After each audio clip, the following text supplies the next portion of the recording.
খবর ছড়িয়েছে যেটি সরকার কারিগরি অনার্স কোর্স থেকে দর্শন বিভাগ, বাংলা বিভাগ এবং ইতিহাসকে বাদ দেওয়া হচ্ছে। আসলে কি ঘটনা কতটুকু সত্য? আমার জানা মতে তো এরকম কোনো আলোচনা হয়নি। আর বাংলা মাতৃভাষা এটা কি বাদ দেওয়া যেতে পারে? এমন কোনো আলোচনা হয়নি এবং আমার জ্ঞাতসারে নেই। আমি জানি না এই নিউজ কোত্থেকে আসলো। আচ্ছা, কারিগরি বিভিন্ন বিষয়ে কি সেগুলি তো আমরা কারিগরিকে ইম্পর্টেন্ট দিচ্ছি।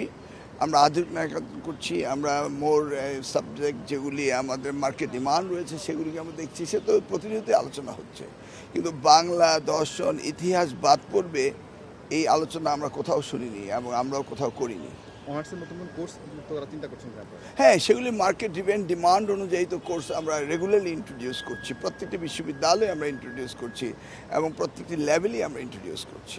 বাট বাংলাকে বাদ দিয়ে, ইতিহাসকে বাদ দিয়ে এমন কথা কোথাও হয়নি। না না না না, কোনো কিছু এই ধরনের কোনো প্ল্যানই হয়নি যে কমানো হবে, কার্টেল করা হবে, ক্লোজ করা হবে, এই ধরনের কোনো আলোচনাই হয়নি।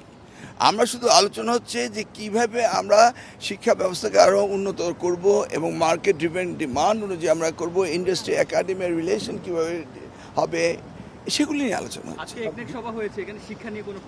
হ্যাঁ, আমাদের ওই মাদ্রাসা বোর্ডের যে প্রকল্পটি রয়েছে তাদের ইএফটি সেটা সম্পর্কে আলোচনা হয়েছে। আরেকটি প্রকল্প আমাদের ওই প্রিভিয়াস বিল আটকে পড়েছিল, সেটা নিয়ে আলোচনা হয়েছে। আমাদের মাল্টিমিডিয়া ক্লাসরুমে ওটার বিল নিয়ে আলোচনা হয়েছে।